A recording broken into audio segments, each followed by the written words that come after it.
Soy el doctor Moisés Amselem, jefe del área de medicina estética de la clínica Martín del Hierro Amselem. Llevamos ya un año exactamente y lo que hemos podido comprobar es que es fundamental esta integración, esta complementariedad, porque ambos somos docentes, ambos llevamos muchos años trabajando con pacientes fundamentalmente, porque eso se trata de pacientes, no de clientes, y es fundamental entender desde el punto de vista de la medicina, y vuelvo también a decir que esto es medicina ante todo, y por ello lo que hacemos es poner la ciencia al servicio de la belleza. La evolución de la medicina estética ha sido muy peculiar en los últimos 20 años, que es cuando yo comencé, donde todo se basaba en lo que yo llamaba rellenología, es decir, buscaban una línea, un surco, algo que rellenar. Y aparte se utilizaba el conocido Botox para alisar estructuras por contracción muscular. Lo que yo intenté es verlo desde una perspectiva y desde el sentido común. Y esto es entender por qué se generan esas arrugas, por qué la cara se va, entre comillas, desplomando con el paso del tiempo y van apareciendo esos signos característicos de la edad. Atender al origen del problema fue lo fundamental y eso es lo que he tratado de divulgar en los últimos 20 años. Esto no es rellenar, esto es entender por qué la cara envejece, cuáles son los puntos claves en cada persona que pueden revelar la esencia de cada belleza en particular y tratar de ponerlas de manifiesto. Y siempre atendiendo, como digo, al origen y no a la consecuencia. Mi aportación... Mi granito de arena, diría, ha sido el tratar de buscar desde el punto de vista del sentido común cuáles son las técnicas en las que hemos podido abordar el rostro, fundamentalmente, y luego otras técnicas corporales, pero desde el punto de vista de la naturalidad. Mantener la fisonomía es un aspecto fundamental, que no hayan cambios drásticos ni radicales. En definitiva, la esencia de todo es que cuando salgas de aquí te digan qué buena cara tienes, no qué te has hecho. Fillers, que es una palabra que a mí no me gusta utilizar porque es relleno,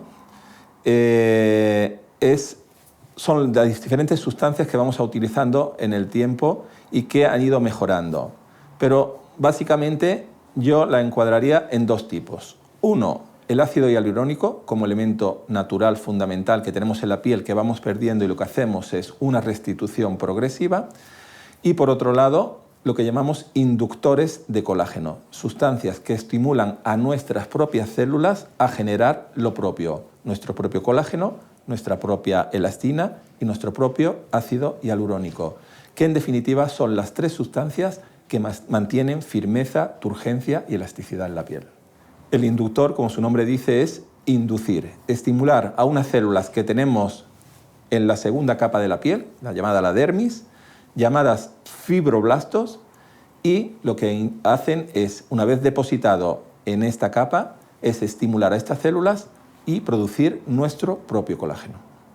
Desde que comenzamos el ácido hialurónico ha habido una evolución importante, en tanto en cuanto ya se puede decir que hay más de 1000 marcas diferentes y cualquier fábrica ya genera ácido hialurónico. Lo importante de un ácido hialurónico es entender que debe ser muy purificado, de que debe ser bien tratado, de que debe llevar un proceso llamado reticulación para que ese ácido hialurónico no se convierta en agua en 3 días y se mantenga en el tejido, y a su vez que sea capaz de hacer lo que nosotros llamaríamos un lifting capacity, esa capacidad lifting de elevar estructuras que van cediendo con el tiempo.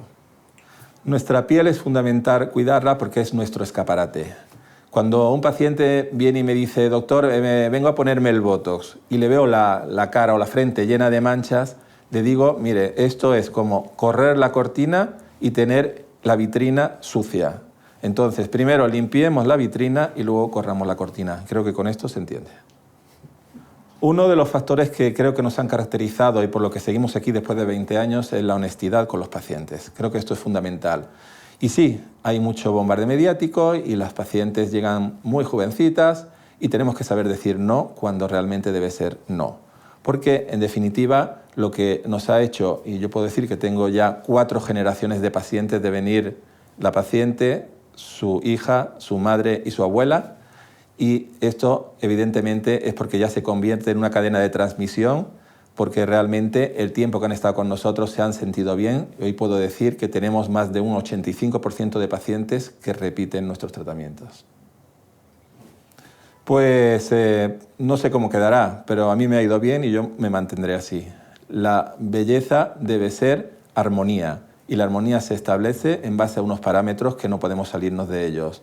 Cuando un paciente, y digo paciente porque el cliente siempre tiene la razón, pero el paciente viene a ponerse en manos de un profesional que le va a recomendar lo mejor para él, cuando él llega y te está pidiendo lo que tú crees que no debes hacer, lo mejor es decir no, porque en el futuro te lo agradecerá. Botox no es para todos. Primero hay que entender el Botox, porque la gente ni siquiera sabe diferenciar entre un ácido hialurónico y un Botox. El Botox es una parálisis selectiva de una zona de un músculo del que depende un área en el cual se conforman unas arrugas cuando yo gesticulo al levantar la frente, al fruncir el ceño o al sonreír. Si yo paralizo ese área, en definitiva, tengo que saber qué va a ocurrir después. Entonces, mirar más allá es fundamental, porque yo puedo generar una parálisis de todo un frontal y vale, no va a tener ni una sola arruga, pero si el paciente o la paciente, por ejemplo, tiene las cejas caídas con mucho exceso de piel del párpado, al frenarle el único músculo que interviene en la apertura de la mirada, lo que va a hacer es que va a condenar esa mirada, esa ceja se va a horizontalizar y la mirada se va a entristecer. ¿Compensa? Pues muchas veces no. Por tanto, hay que individualizar cada paciente. Decía Hipócrates, no hay enfermedades sino enfermos. Bien, estas chicas, siempre repito del bombardeo mediático porque ahí está, hoy día las redes sociales pueden hacer bien pero también pueden hacer mucho daño, y a edades cada vez más tempranas están demandando tratamientos. Y es cierto que la media en España, que estaba en los 35 años de inicio del tratamiento en medicina estética, hoy día se sitúa casi en los 26. ¿Qué pienso? Que es verdad que siempre se dijo la medicina debe ser más preventiva que curativa, pero por otro lado también hay que saber ponerles freno, porque si con edades tan tempranas empiezan a hacerse de todo, ¿qué les va a quedar dentro de 20 años? Los límites en medicina estética, pues si es desde el punto de vista del médico, como hemos dicho, saber decir no en el momento adecuado. Si es desde el punto de vista del paciente, entender, y para eso nosotros siempre tratamos de aleccionar a nuestros pacientes, es decir, el paciente no viene, se tumba, le pongo lo que tenga que ponerse y se marcha, sino que yo previamente siempre les explico, y con imágenes anatómicas o casos, explicarle qué vamos a hacer, qué podemos conseguir sin falsas expectativas, hasta dónde podemos llegar, y ese tratamiento protocolizado de una forma correcta, cómo debemos mantenerlo en el tiempo. Bien, la importancia de tener una unidad multidisciplinaria es que podemos abarcar mucho y con una medicina de asistencia de alta calidad. Esto implica que en principio empezamos con la medicina estética, ahora también tenemos todo el área de cirugía, pero hemos ido implementando nuevas unidades como la unidad de nutrición, que es fundamental, porque pacientes que vienen a pedir un tratamiento corporal, si no mantienen un nivel de nutrición adecuado, evidentemente eso al final va a ser un fracaso. Y por otro lado, por ejemplo, tenemos también la unidad de neuroestética, que la gente no entiende que tiene que ver una neuróloga aquí. Pues sí, porque muchas veces en la estética hay problemas de una parálisis facial y lo que queremos hacer es corregir asimetrías provocadas por esa parálisis. Eso lo hace la neuróloga. Y así, en definitiva, pues tenemos también dermatología, unidad de todo lo que ahora va a ser la unidad de medicina regenerativa, etcétera. Es decir, que cada día estamos intentando abarcar un poco más, y en breve incluso hablaremos también de la unidad de pelo. El futuro de la medicina estética creo que es muy prometedor, como ya podemos ver. Yo cuando comencé hace 20 años, nadie quería saber nada de la medicina estética, me refiero a los profesionales que no fueran exclusivamente médico-estéticos. A los pocos años, cuando comencé a formar médicos, empezaron a venir de todas las especialidades, ginecólogos, oftalmólogos, otorrinos, bueno, todas las especialidades querían al final, por lo menos, tener un contacto con la medicina estética, y luego gran parte de ellos incluso han dejado de lado su propia especialidad, la que hicieron vía MIR, y ya con su máster de medicina estética y la formación que le hemos dado de forma complementaria, hoy día, por eso digo, estamos en un crecimiento exponencial. Bueno, es agradable poder compartir, como uno que va a un restaurante y le gusta o tiene un buen masajista que dice, jo, vete a mi masajista que te va a quitar todo lo que tienes, etc. Creo que esto es medicina. La medicina hay que compartirla porque al final es en beneficio de todos y sobre todo quitar muchos tabúes que hay alrededor de esta disciplina y no dejarse llevar por esos mitos ni esas falsedades que salen muchas veces en las redes de consecución de objetivos que realmente nunca llegan a ser.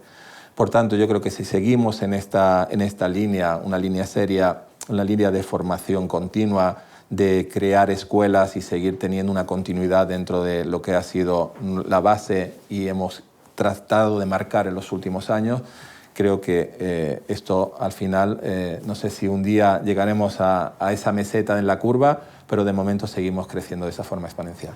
La técnica de rejuvenecimiento de la mirada, que ya en algunas ocasiones he expuesto en congresos incluso de oftalmología, consiste en la restitución de los volúmenes en las zonas alrededor del ojo. Es decir, yo lo llamé técnica horaria porque considero el ojo como una esfera horaria y en las áreas de esa esfera voy demarcando 5 indicaciones que lo que consiguen es rejuvenecer la mirada, siempre a través del ácido hialurónico, siempre a través de la recuperación de volúmenes perdidos, porque al final siempre sabemos que un volumen que se pierde provoca un descolgamiento de estructura. Por ejemplo, encima de la ceja descolgaría y marcaría más la zona de la piel del párpado. Y al mismo tiempo, una zona que pierde volumen es una zona que se apaga ante la luz. Por tanto, si en la zona por encima de la ceja, la zona de las patas de gallo, en la zona temporal que tiende a esqueletizarse, en la zona de las ojeras o en la zona del entrecejo, que serían las 5 indicaciones dentro de esa técnica horaria, conseguimos restituir esos volúmenes perdidos en tan solo unos minutos en consulta, sin tiempo de baja y con unas canulitas que inyectan de una forma muy poco traumática, el paciente prácticamente se puede reincorporar a sus labores cotidianas desde el primer momento. El tiempo de realización de cualquiera de estos tratamientos es en consulta en no más de 10 minutos, 15 minutos. En definitiva, desde que se prepara el paciente hasta el final sí puede ser media hora, pero el tratamiento de intervención no llega a 10 minutos. Hoy día los tratamientos son totalmente indoloros, lo cual el paciente soporta perfectamente y la recuperación suele ser también muy rápida. A veces se habla de combinación y otras veces se habla de complementación. En los casos en que, por ejemplo, yo quiero hacer un rejuvenecimiento de la mirada y me encuentro un exceso de esa piel en el párpado, lo que llamaríamos el toldo, ¿no? Ese toldo o lo recoges o no te va a lucir cualquier tratamiento que hagas. Entonces, en esos casos, suelo recomendar primero quita esa piel sobrante, para eso tenemos los cirujanos, y una cirugía que no lleva más de media hora, y una vez que esté el toldo ya subido, entonces podemos hablar de rejuvenecer la mirada. La técnica del cerclaje posterior del cuello es una técnica que inventé hace unos 5 años aproximadamente y que ha tenido buenísimos resultados y hoy día está muy popularizada. ¿Por qué? Porque hasta ahora la única opción era el lifting de cuello a nivel quirúrgico. Pero en aquellos casos que todavía no están para el lifting, casos más moderados, podemos aplicar esta técnica. ¿En qué consiste? Simplemente en la aplicación de 2 sustancias naturales, como es una, el ácido hialurónico en la cara anterior del cuello y 2, lo que llamamos inductores de colágeno en la cara, tanto la zona debajo de la mandíbula, la zona lateral e incluso la posterior del cuello. Como hablaba en su tiempo Carmen Sevilla, que se ponía el esparadrapo aquí atrás para tensar toda la zona anterior. Bien, si conseguimos una matriz que sea capaz de sustentar toda la estructura anterior desde atrás, siempre será mejor que estar sobrecargando en zonas anteriores y que caiga.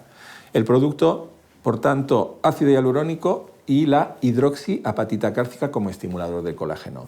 Los efectos duran 1 año aproximadamente, se realiza en una sola sesión y el resultado es más evidente sobre el 3.º, 4.º mes cuando se ha inducido suficiente colágeno. Se realiza en consulta, no más de 20 minutos y, como digo, repetir 1 vez al año suele ser suficiente. A ver, esto es una ciencia del bienestar. No hay nada más gratificante. Yo en el pasado me dediqué al tratamiento del dolor, que también era muy gratificante. Y cuando lo cambié con la estética, aparte de que trabajamos sobre el mismo tipo de tejido, uno en el cartílago, en otro la piel, estamos hablando de dolores osteoarticulares, pues era súper gratificante saber que sale un paciente de tu consulta sin dolor, que te está llamando y te está agradeciendo. Bueno, pues en la medicina estética, no voy a decir más que en el dolor, pero casi a veces la persona prefiere tener un dolor y no una arruga.